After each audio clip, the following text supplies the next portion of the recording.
aren't you? Paimon felt like Catherine was acting weird when we met at the Sisabus festival. And... Dunyarzad, did you save her? It's a really long story. We shouldn't disturb her. Her consciousness is still weakened. Let's chat somewhere else. How about by the Traveler's favorite bench?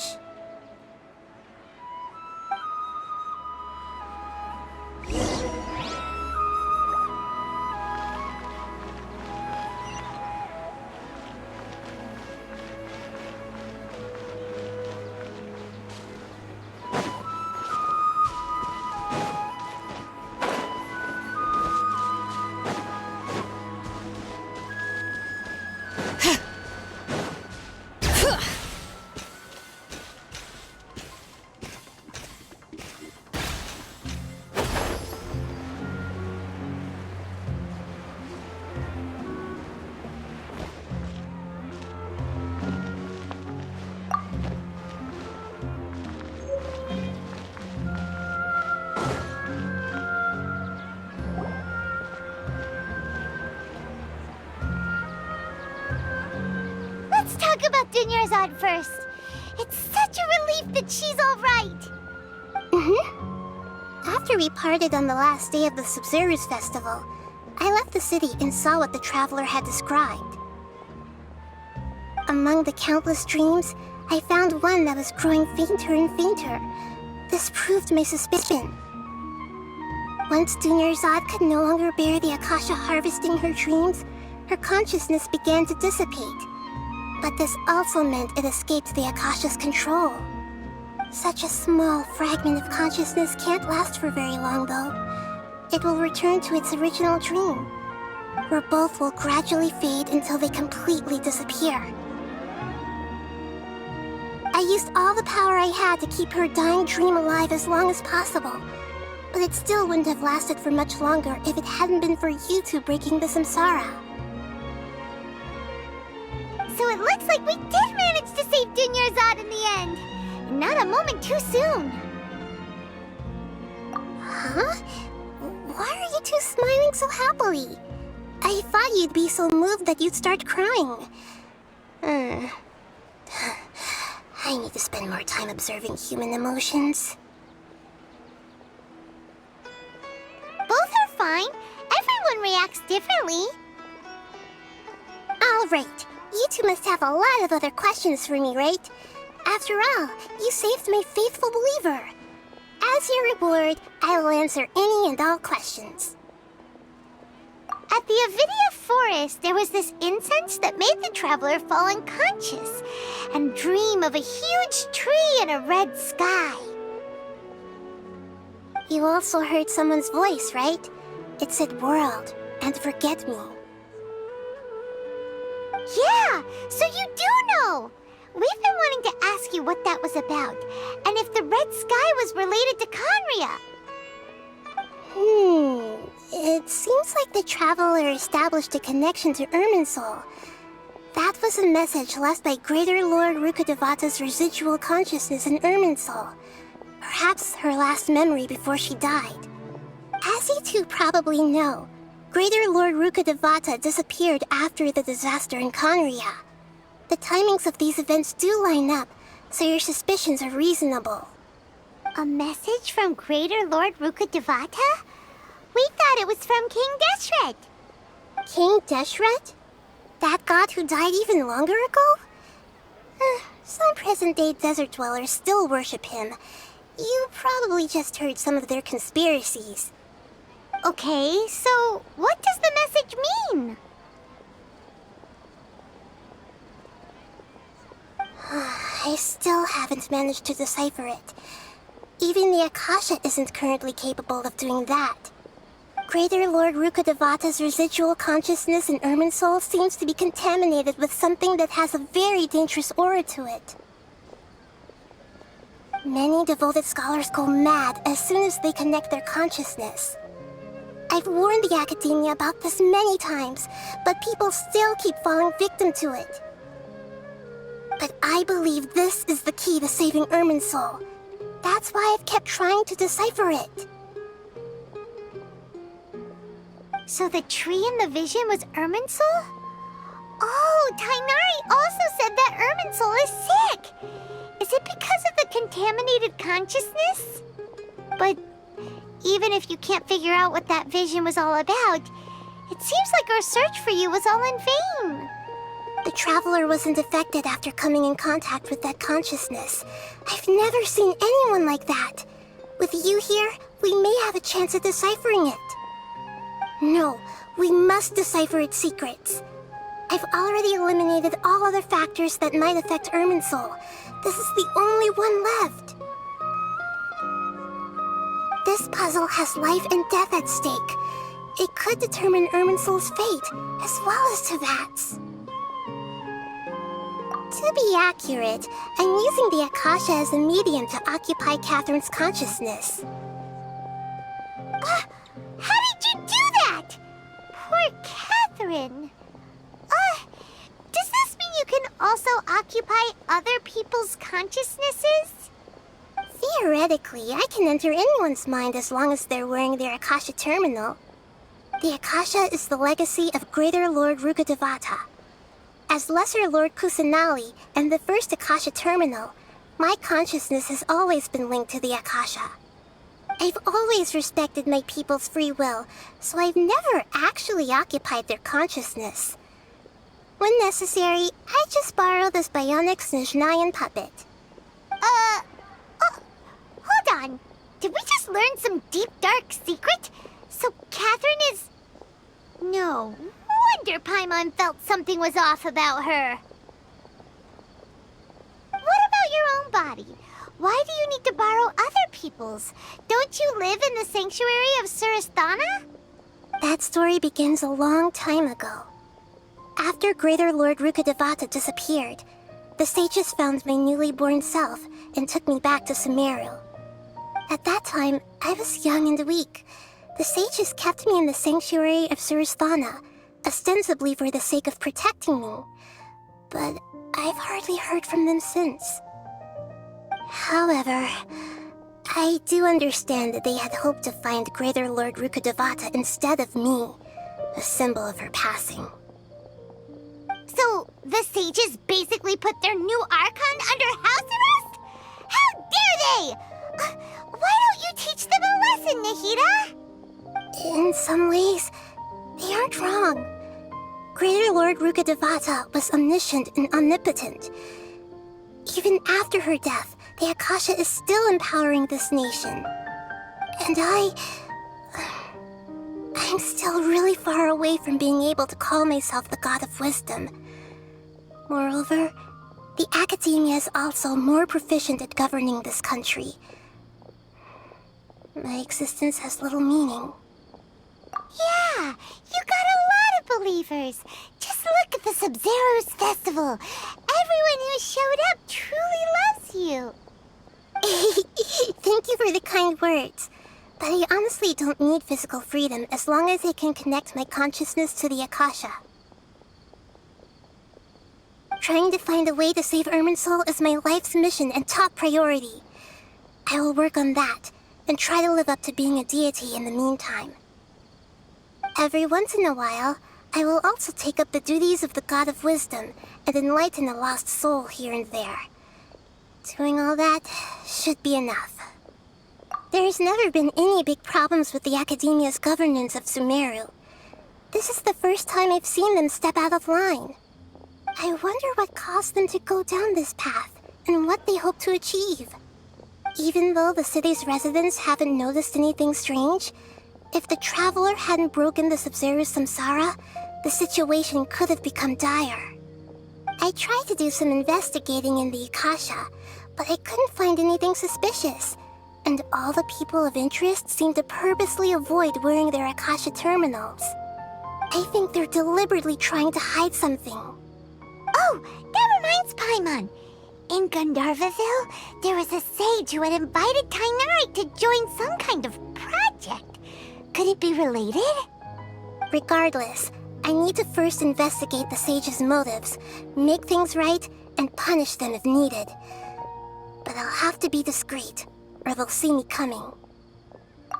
You mean how the Akasha stops you from having dreams? Yeah, it's been such a long time. No one's noticed something's up? It's not that no one noticed. It's more like no one cared. Ultimately, it's all rooted in the sage's misdirection. Misdirection?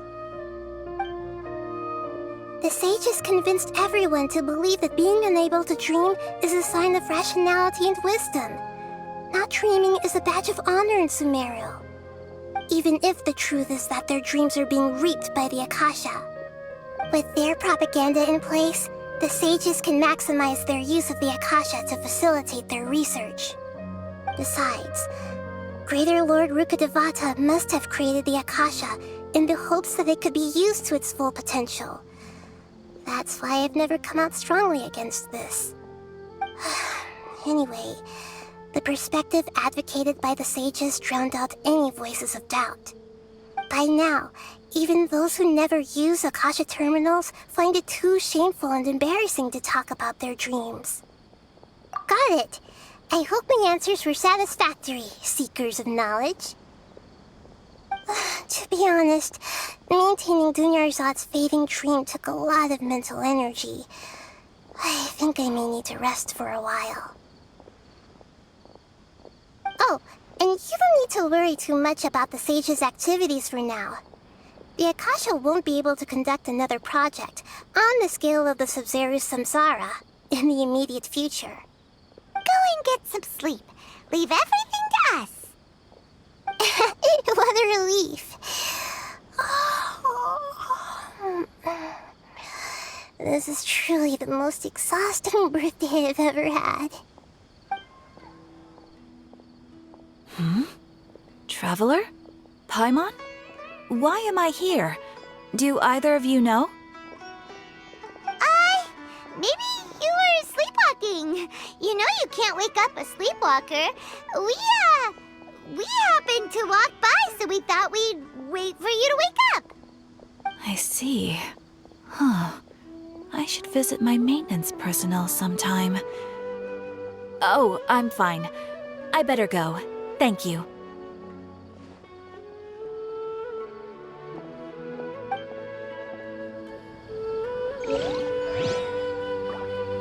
We've spent quite some time in Sumeru City, but ever since we last said goodbye to Lesser Lord Kusanali, we haven't heard anything from her.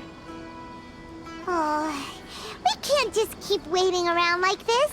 Let's go find Catherine and pick up some work so we can at least keep ourselves busy.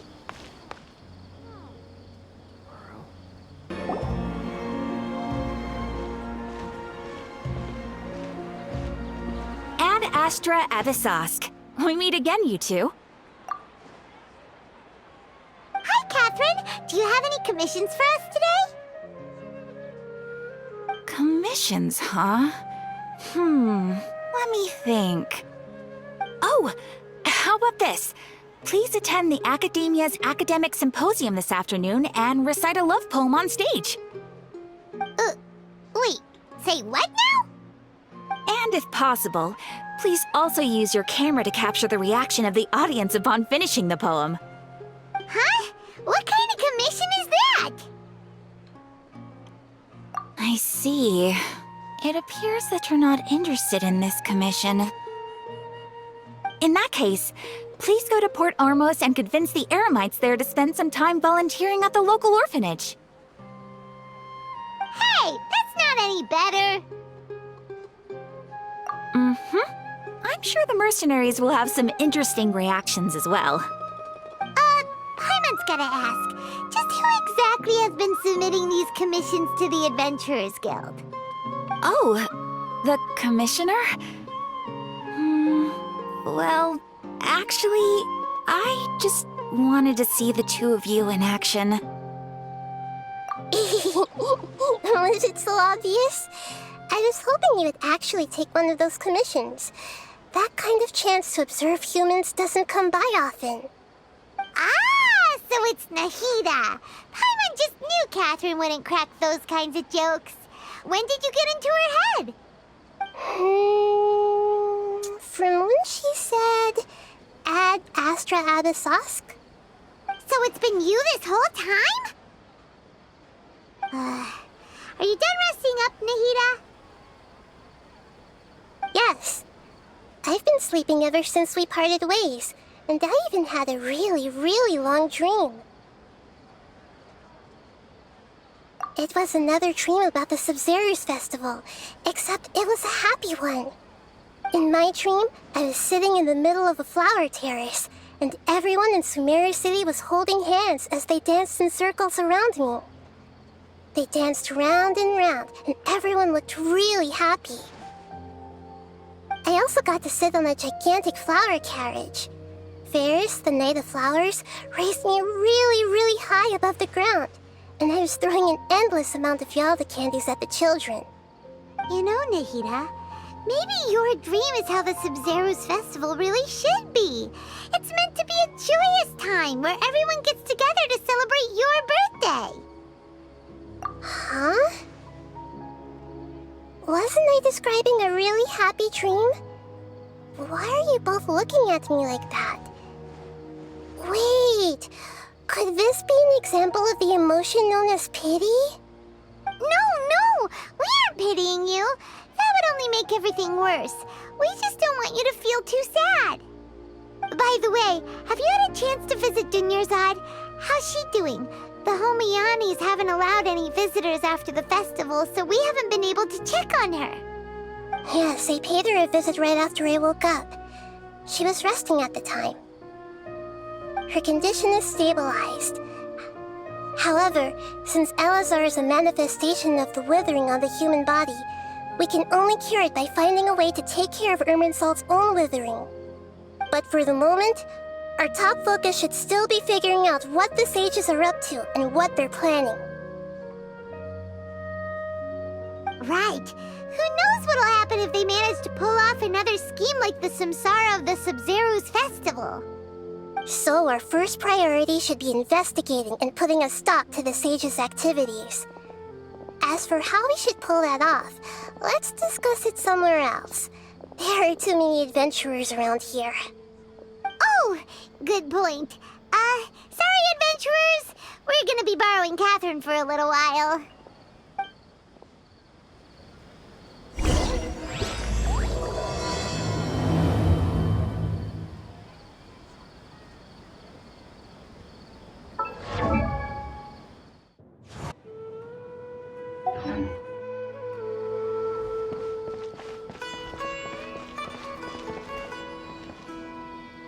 Let's continue our chat here.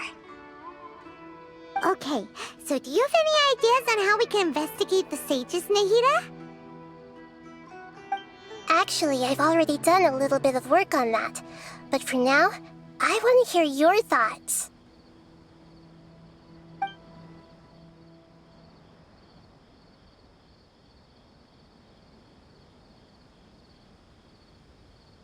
No way, that's too risky.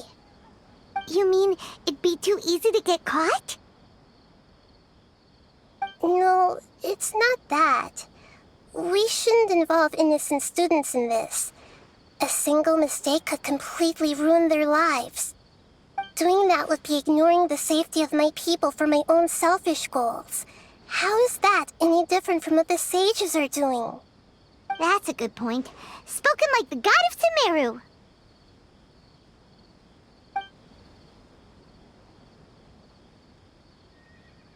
We're in the dark as of now. Since we still don't know anything about their goals, any rash move could tip them off and lead to terrible consequences. After all, every person in Sumeru City is one of their hostages. I've already tried that, but all the key members of the Academia, even the core of 30 guards, intentionally avoid wearing their Akasha terminals. It seems that from the very beginning, they've been guarding against info leaks from the Akasha. Of course, it could also be because they're wary of me. Have you already caught the sage's attention? I'm guessing not yet, but distrusting me would make perfect sense if they've ever paid attention to the urban legends about me. In any case, I probably can't take over their minds directly.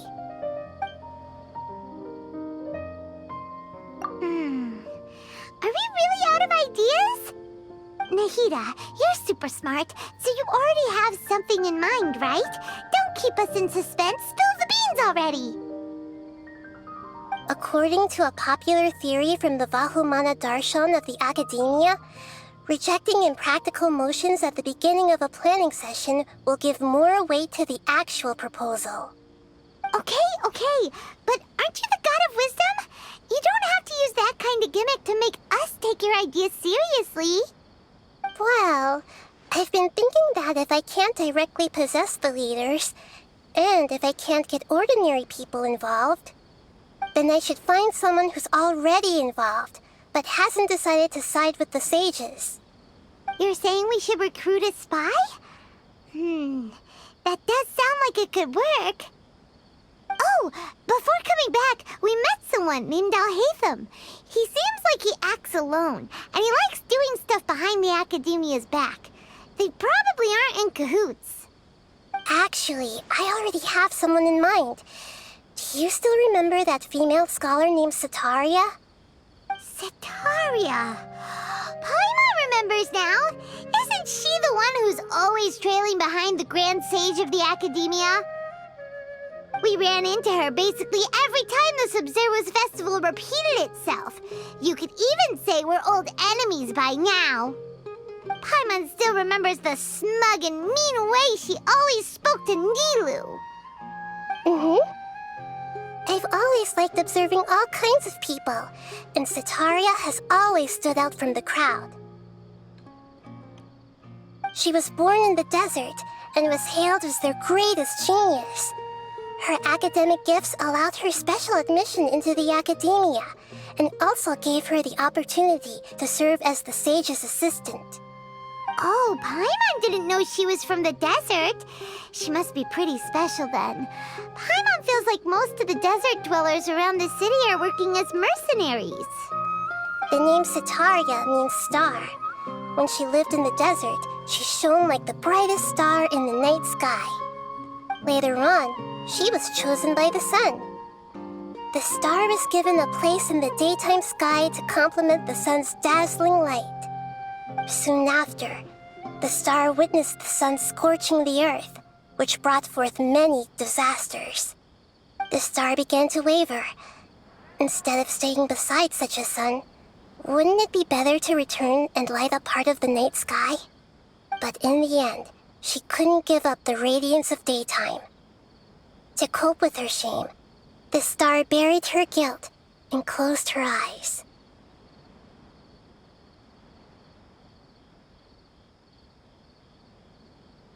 From the sound of it, Setaria's just hung up on the research opportunities here.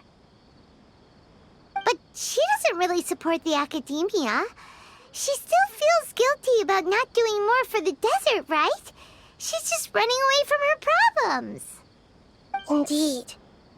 When they are presented with complex moral issues, many people will simply plug their ears and go with the flow until the problem can't be fixed anymore. She's suppressing a lot of guilt, but before she realized it, she had already become the sage's accomplice. She can't deny her part in their schemes anymore. Right. We must somehow make her face her problems again. That way, not only can we get useful intel from her, but she can also use it as an opportunity to redeem herself. From my past observations, Setaria will take a day off from the Academia every 10 days to do some shopping in the city. Tomorrow afternoon just happens to be a shopping day for her. That'll be our chance. To prepare, let's go check out some of her favorite spots, and have a quick chat with a few of the vendors there.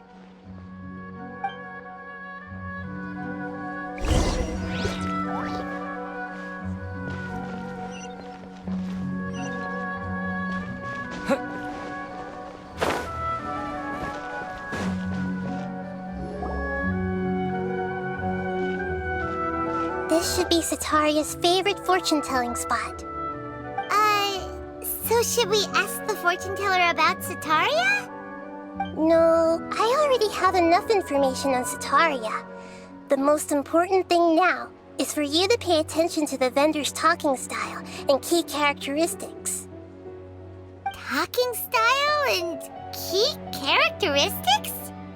My poor lost lambs, have you become troubled over your fates? The divine voice of wisdom often echoes between mine ears. If thou be blessed today by the gods, I may be able to show you the way. Huh? Really? Nahida, you've been whispering things to her?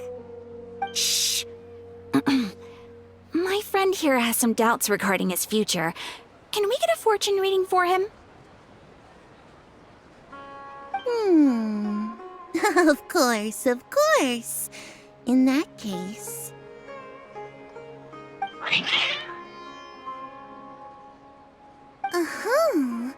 It would seem that Harut and Marut are quite wary of you. Perhaps, at some time in the past, you have somehow offended the gods. Only mocking the god of Animo, questioning the lord of Geo's financial savviness, and brawling with the god of Electro. Do those count? Oh, nothing.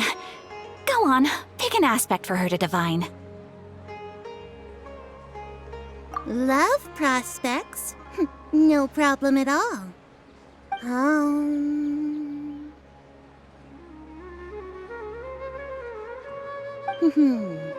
The gods have spoken. The truth shall be revealed. One who is fated to cross your path will appear on...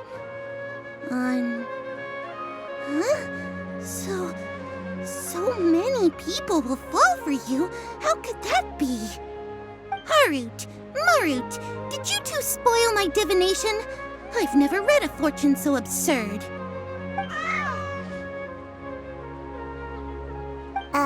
Actually, Paimon thinks this is probably the most accurate fortune-telling you've ever done. I admit that the orientation of today's celestial matrix is, suboptimal. As such, there will be no charge. Is that so? Well, that can't be helped. If you were to bring some food offerings for Harut and Marut on your next visit, perhaps they could help you reverse the wheels of fate.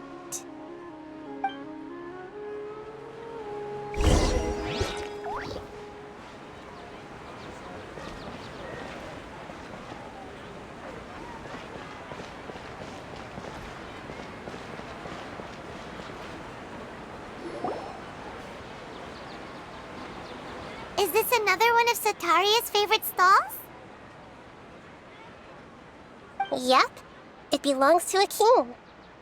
His father helped Sataria a lot when she first moved to Samari City, so she still comes by whenever she has time. When I start talking with him, listen carefully to the details of our conversation. Ah, dear customers! Would you like to look at some pottery? We caught wind of your great craftsmanship, so we specifically came to take a look. Oh, I recognize you. Aren't you Miss Catherine from the Adventurers Guild? Sounds like I'm in for some big business. Speaking of, where did you learn this trade?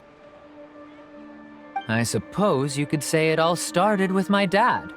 He's a mason by trade, but I picked up an interest in clay while apprenticing for him. After that, I began making pottery by myself in secret, and I simply changed trades when my works turned out well. Although it's a pity that I'm no longer making much use of the knowledge provided to me by the Akasha. That's nice. You're making a living doing something you love. So is your father still working as a mason? Oh no, not anymore. A few years back, he fell from a roof and broke his leg. Since he had already saved enough Mora over all these years, he's just enjoying the retired life in Port Ormos nowadays. I see. We wish him peace and happiness in his retirement. I'll have someone in charge of logistics at the guild come by another day for some goods. We'll leave you to it. Take care now. No problem. Rest easy, all our goods are sure to meet your every need.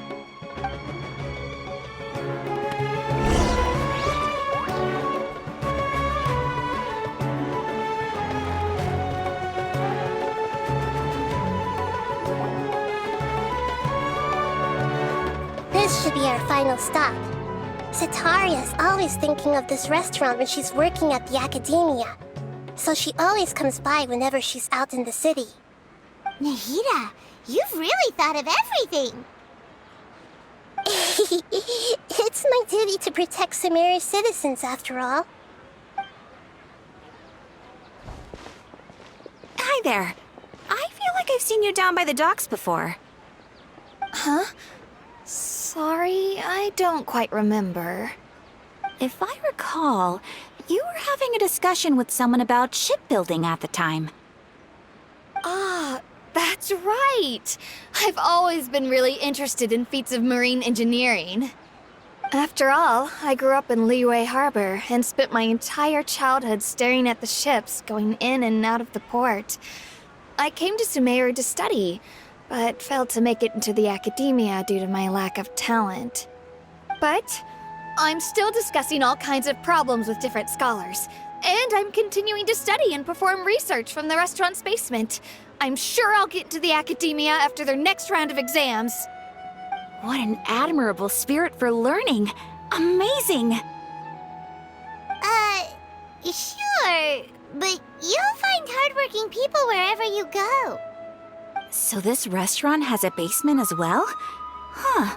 First I've heard of it. That's right. It's not usually open to patrons. Most of the time, employees use it for breaks or to hold private events. I see. Guess that makes sense. Well, good luck with your studies, Miss Chishan. Thank you so much. As long as I can make it into the academia as an official student, I'll be happy.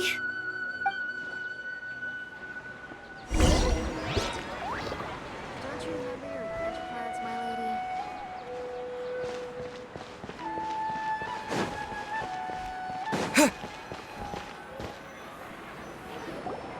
So, was that everybody?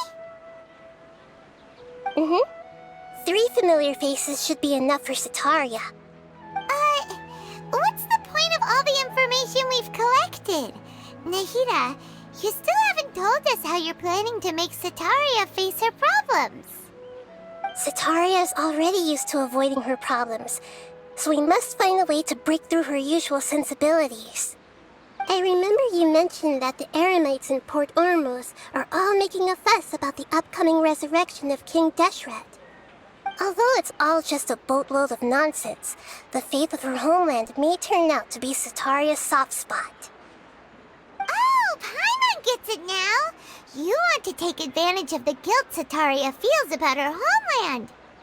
Although she knows she should return home to help the people of the desert, all she's done is conspire with the sages. So how do we set that up? Well, King Deshret is long gone, and Sataria is also too smart to fall for any simple tricks. If we simply engaged her under the guise of King Deshret's believers, she would definitely be wary of us, and we may not get anywhere.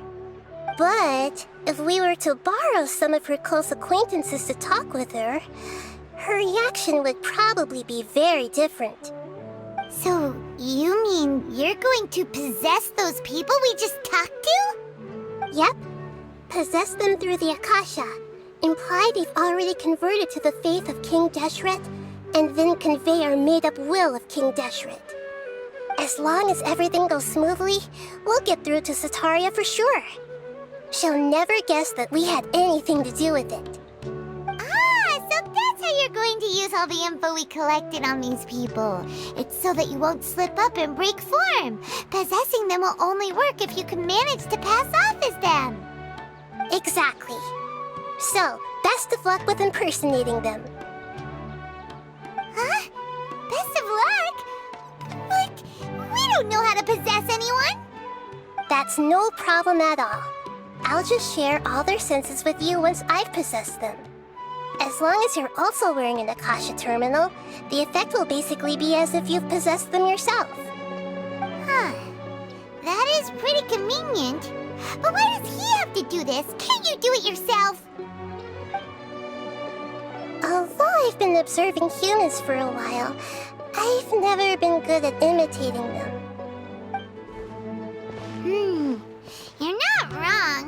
It's always been painfully obvious whenever you try to pass as Catherine.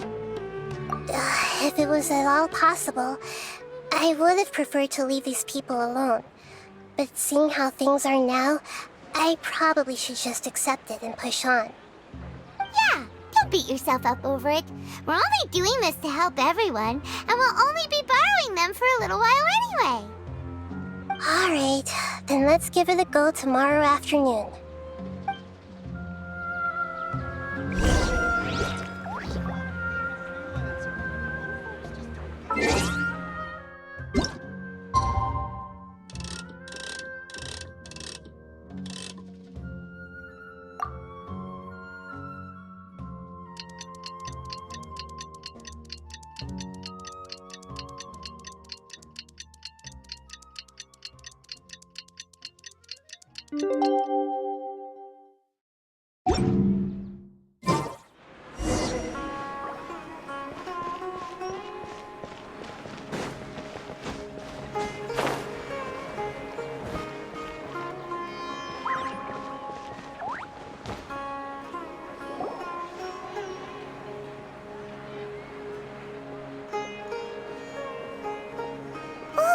Here she comes! Satori is here!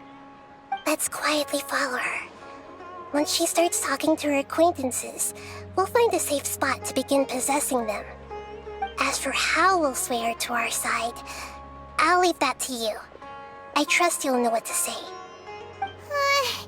Paimon's starting to feel kinda nervous. Okay, let's go. Looks like they've already started talking. Let's find a hiding spot and get started.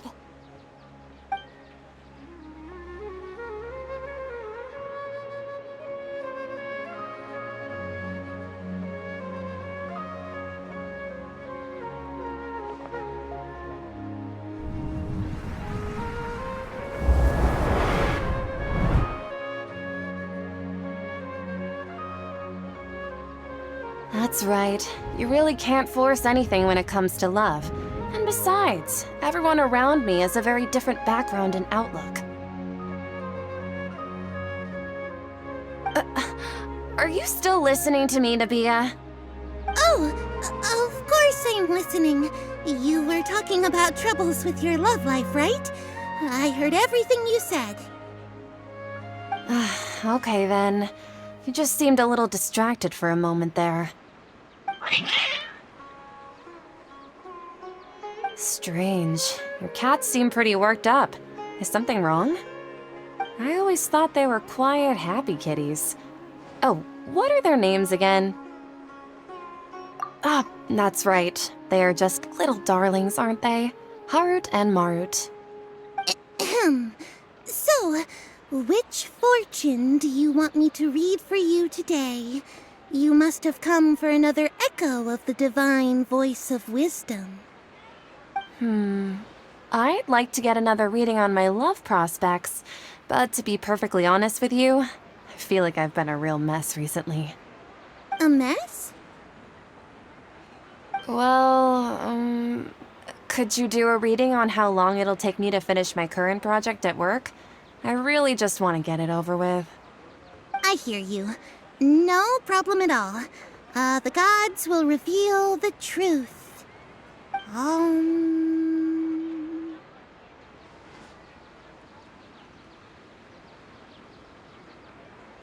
The gods are asking, Setaria, why haven't you gone home?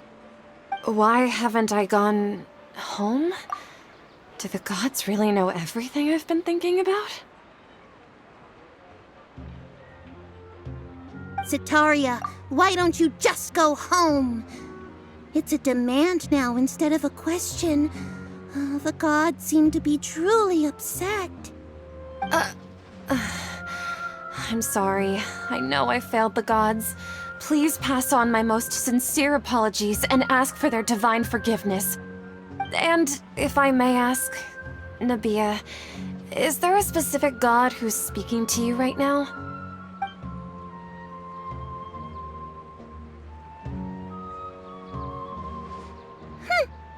What an inconsiderate and naive question. The god who is speaking to me is, of course, the wisest and mightiest of all, King Deshret. King Deshret? No wonder he would make such a demand of me. Well, even though news of King Deshret's resurrection has been spreading like wildfire, it's all just a misinformation campaign from the academia. How can King Deshret still exist in real life? What insolence! I am King Deshret's most loyal believer. Do you wish to refute his voice of wisdom?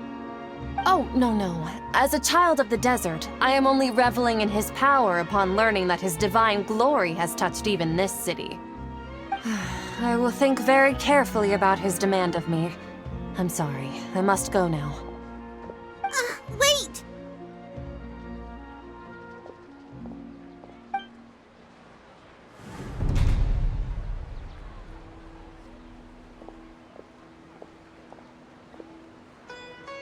Whoa, she just ran off in a hurry.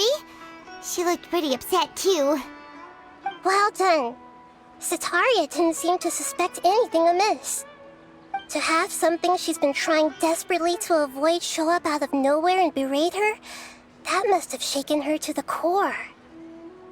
Aw, Nahida, it seems like you understand human emotions really well after all. All I know are some abstract Harva-taught theories. And in any case, my time with you has shown a lot of them to be utterly useless. I'm still trying to make sense of everything. Anyway, enough of that. Let's hurry and catch up to Sataria. She's out of Keem's now, right on cue. Let's get ready to possess him right away!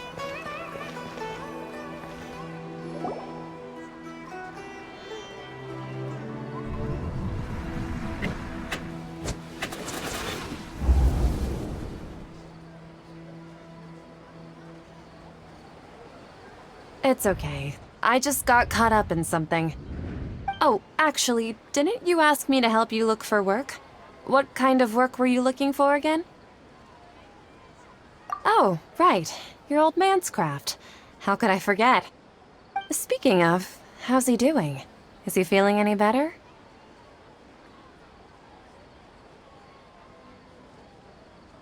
Oh, that's good to hear. I have been thinking a lot about him. If I could get some more time off, I'd love to pay him a visit. Actually, while we're talking about him, is he still living in Port Ormos? Yeah, he's been retired there for a while. If you could find the time, please write him a letter. Let him know that recently, faith in King Deshret has taken root in Port Ormos and has begun to spread across Sumeru. He has a quick temper and has always been a devout follower of the Dendro Archon. I don't want him to get into a fight with those King Deshret believers because of a difference in beliefs. Oh? So, who are you siding with in all of this? The Academia or King Deshret? I'm so jealous of you. You were born a child of the desert, yet you chose to betray King Deshret, and now you spend all your time with those crooks from the Academia. Akeem, you don't mean... you've also become a believer of King Deshret? What's so strange about becoming a believer of the wise King Deshret? In fact, aren't you the strange one? The one who still can't pick a side? Can't pick a side? Me? Whoa! Paimon had no idea you'd be so good at this! You really zeroed in on the issue and put it right in front of her. It might feel a bit overwhelming for Sataria. But once everything is over, I'll be sure to pay her a visit to remind and explain everything. Anyway, let's keep going.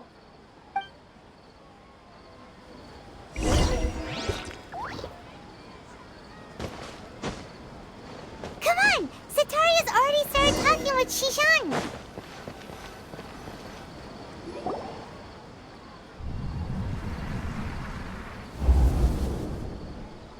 So, Shishan, have you noticed anything weird in the city lately? Like, as if someone was trying to preach to you about something? Oh, right. Speaking of strange things, I celebrated the Sub-Zerus festival so many times that I lost count. That was really weird. Wait, how could you be aware of that? That should be impossible. Nothing in the report indicated anything like that. Are you still failing to realize that the Academia's lowly tricks could never deceive all of Sumeru's citizens? Jishan, don't tell me that you've converted to King Deshret as well. What an absurd question. You make it sound like I should be ashamed for becoming a believer of King Deshret. In reality, shouldn't you be the one who is ashamed? You, who works side by side with the Academia and treated people as nothing more than experimental subjects? Please, please stop! Even now, Satari is still trying to run from her problems. She can no longer justify everything to herself. Hey, she's trying to talk to the guards! What should we do? This is the most important part of all. Quick, get ready. Mercenary, you're a member of the Corps of 30, correct? Please help me pass a message to the Matcha right away. The situation in the city is getting out of control. Please, try to remain calm, miss. Tell me what's happening in the city. Heretics are infiltrating the city, and they've already converted many residents to their side. Heretics? What kind of heresy are you talking about? King Deshret! Many people I know have suddenly started believing in him, but he's long dead. It's impossible. Miss Sataria, nothing is impossible. You know my name? King Deshret is immortal, and all who defy him will one day pay the price. You must face the truth, Sataria. You tread a treacherous path, and the longer you ignore it, the tighter the Academia's grasp on you will become, and the deeper you will be ensnared. Child of King Deshret, Never forget that the desert that belongs to you lies elsewhere. What's so strange about becoming a believer of the wise King Deshret? In fact, aren't you the strange one? The one who still can't pick a side? What an absurd question. You make it sound like I should be ashamed for becoming a believer of King Deshret. Sataria, why haven't you gone home?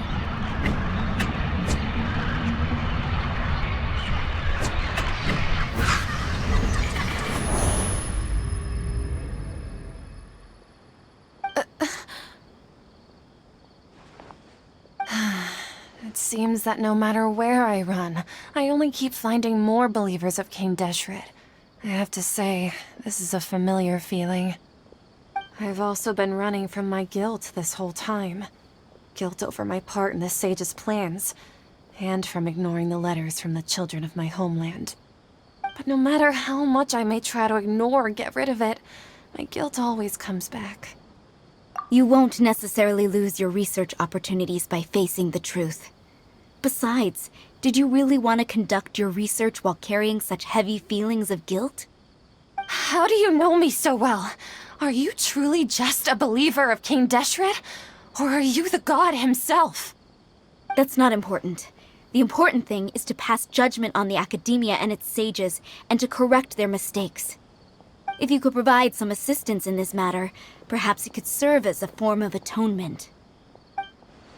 I've actually never believed in the gods, but I've always believed in serendipity. Your appearance must be a fated opportunity for me to get out of this wretched situation. Please tell me, what can I do for you? How much do you know about the sage's current activities? I was just one of the designers for the masked dream harvest scheme, which is what happened around the Sub-Zerus festival. But I know very little about the full scope of the overall project.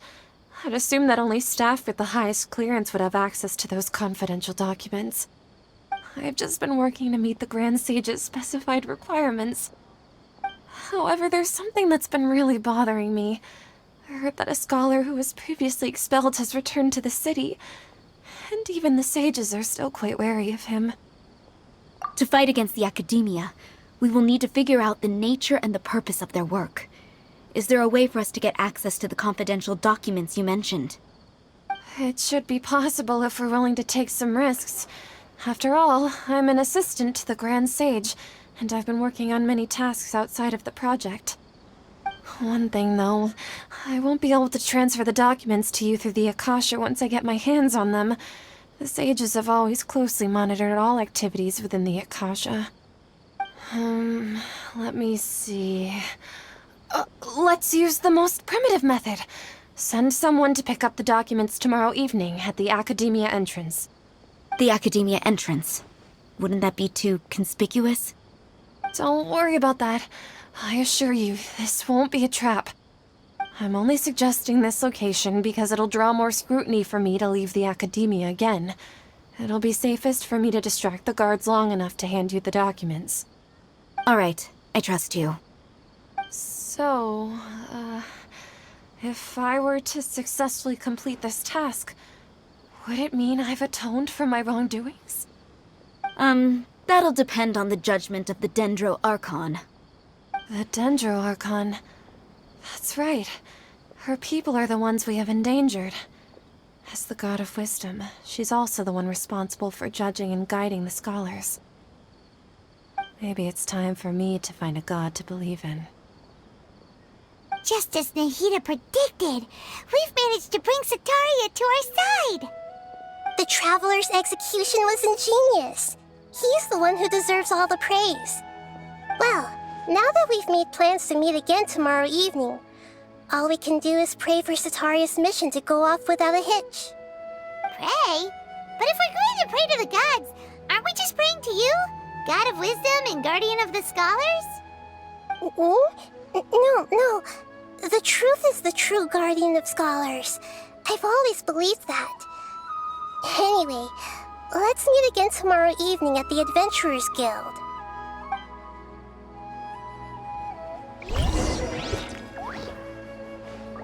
Don't you remember your adventure plans, my lady?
Catherine, right? That's right. I suppose I'm the other Catherine in your mind. Shh! We're on a secret mission tonight, so we need to protect Catherine's identity. Yep, Paimon's right. We cannot fully rule out the chance that the meetup tonight is just a trap. If something were to happen, my existence may be the only trump card we'll be able to play. After all, the Academia should still be unable to confirm the existence of my consciousness in the outside world. Yep, exactly, just what Paimon was thinking. Anyway, enough about that. Let's just make sure to be on our guard. Off? What do you feel is off? It's the middle of the night. Of course it's quiet. You're not getting paranoid, are you? No, I think he's right. It really is a lot quieter than usual. If you look around, there seems to be fewer people on the streets. I'm not sure if this is the case for the entire city, though. Huh. Maybe it's just a coincidence. Maybe Sataria figured out a way to not only distract the guards, but also to get everyone to go to sleep early, just so we can exchange the documents in peace. I also can't quite figure out why things feel a little off. But now that we're here, let's go ahead and meet her as we planned. Well, regardless, as long as you're here with us, Paimon feels a little safer.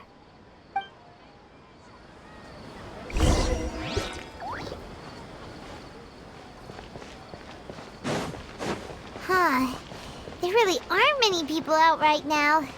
Let's hope it'll be this quiet in front of the academia, and that Sataria managed to distract all the guards.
This hour of the night.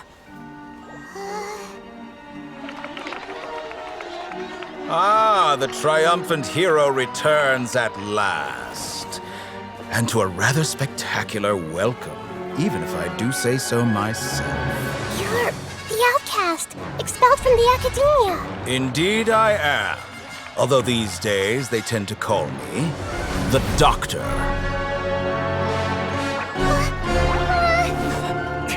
If you're looking for your researcher friend, she has already been taken into confinement. With some basic caution, she could have discovered the listening device on her person. Clearly, she lacks the degree of rigor expected of a true scholar.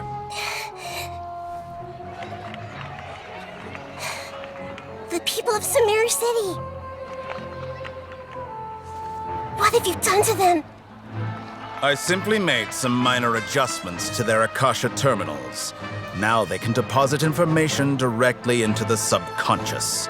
As you can see, all these lovely people now believe this traveler is a hero who has just saved the world. My experiment is a success. And now it seems they can no longer hold back their sheer adoration. Oh no, what should we do? These are all just regular people. Leave now. You need to get out of here. What? That guy's a Fatui Harbinger! We can't just leave you here! Nor can I abandon the people of Sumeru!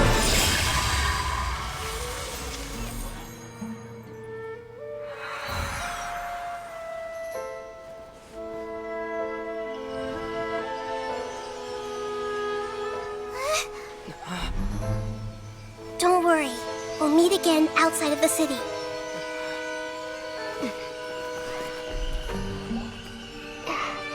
I see.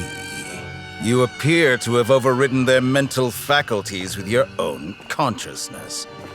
To possess such a powerful mind, you must be the god of wisdom.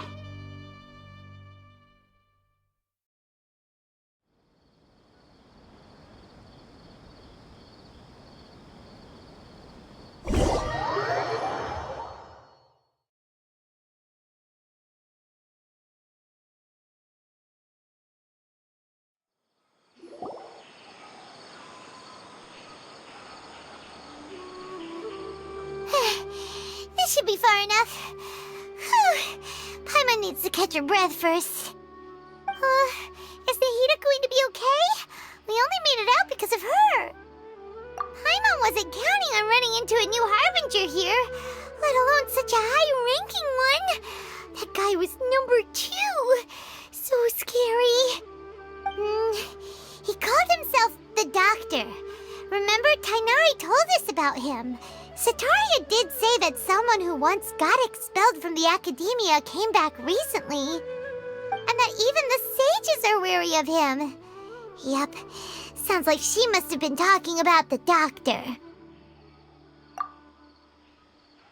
Yeah, now that the Doctor's in the picture, we're no longer just dealing with the academia. They're in cahoots with the Fatui. But what are the Fatui after this time? Another Gnosis? Yeah, things would be a lot easier with Nahida's help. Nahida said we'll meet again outside of the city. But we can't just keep waiting around, right?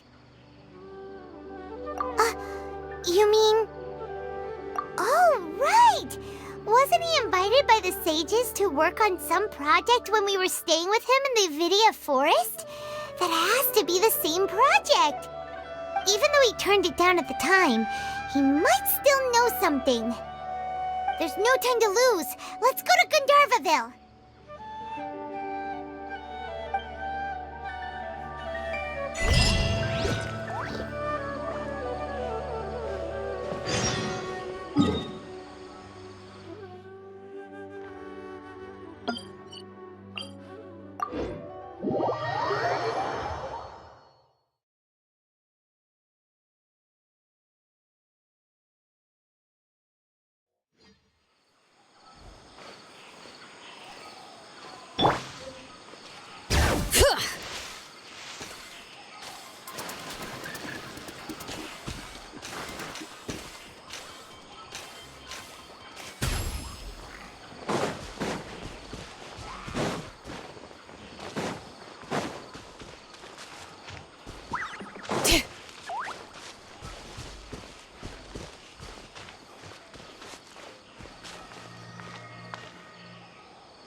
Hold it right there.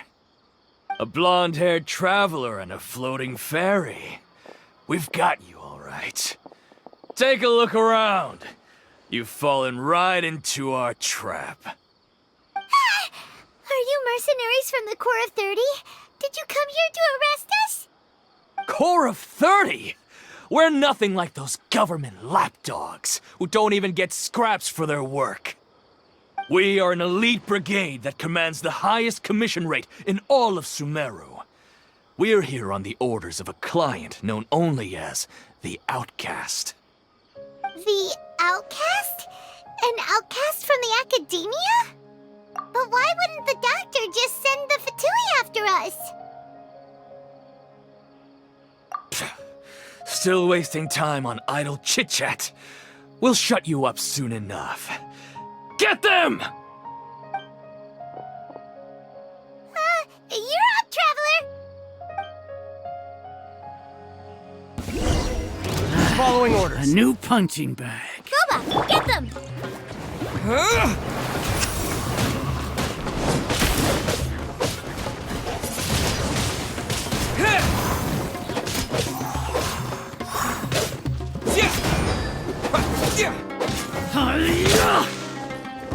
Take that!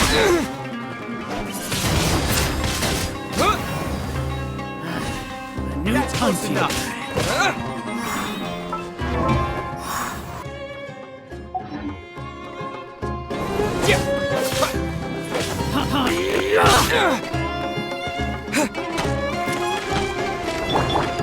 Out of the frying pan, into the fire!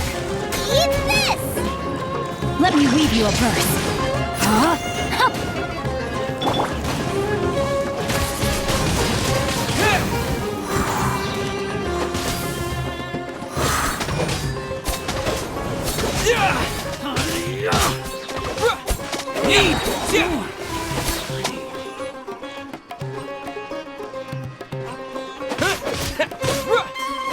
Disappear!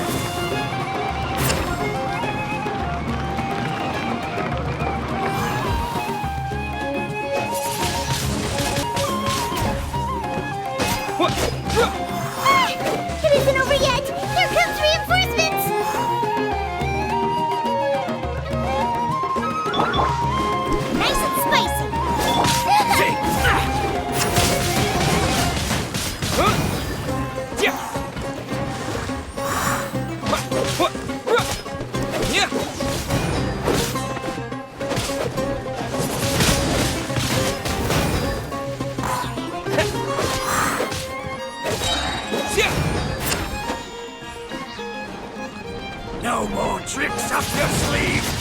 Windblade!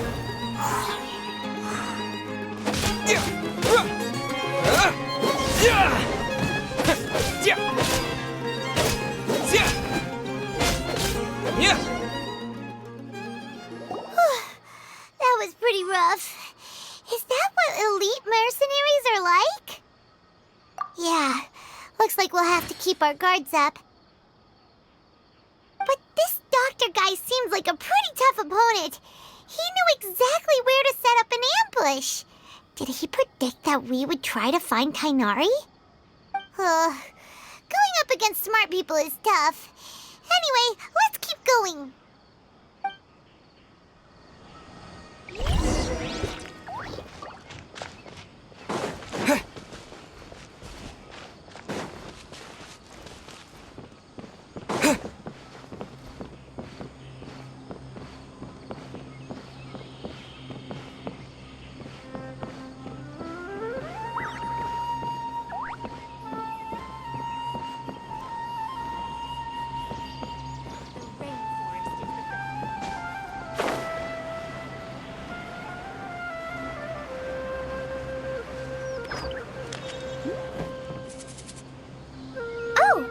Traveler and Paimon! What are you two doing back here? Kale! It's nice to see you again! Are you doing alright? To be honest, I'm not doing too well. My Elazar has been progressing at a faster rate lately. I'm finding it harder to complete more intricate tasks. As a result, Master Tainari is taking me off the patrol schedule. He will only allow me to stay here and coordinate other people's tasks. Oh, Kale. Speaking of Tainari, did he go off on patrol? We're here to talk to him. Oh, Master Tainari? He just left the Avidia Forest a little while ago. He was headed to Party's DI. Huh? He left? But isn't Tainari always saying that he never wants to leave the Avidia Forest? He even turned down the Sage's invitation. I thought it was weird too. Master Tainari always prioritizes his work as a forest watcher above everything. He almost never leaves his post. He left in a hurry this time, though. No, I only found out that he left through a message he left behind. He also made sure to delegate all his tasks using a schedule. To leave in such a hurry? I'd guess he had something urgent to take care of. Master Tainari originally studied in the Amorta Darshan of the Academia, and Partis DI is something like the Amorta's research base. Many rare shrubs and grasses have been planted there for research. I know that before he became a forest watcher, Master Tainari once spent a long time conducting research at Partis DI. A research base, huh? Gotta wonder what kind of research Tainari just decided to work on all of a sudden. Oh, we don't have a lot of time, so let's go look for him at Party's DI. Don't worry. I'm fine. I'm used to living with Elazar by now. If you run into Master Tainari, please send him my regards. Got it. Will do. See you later, Kale.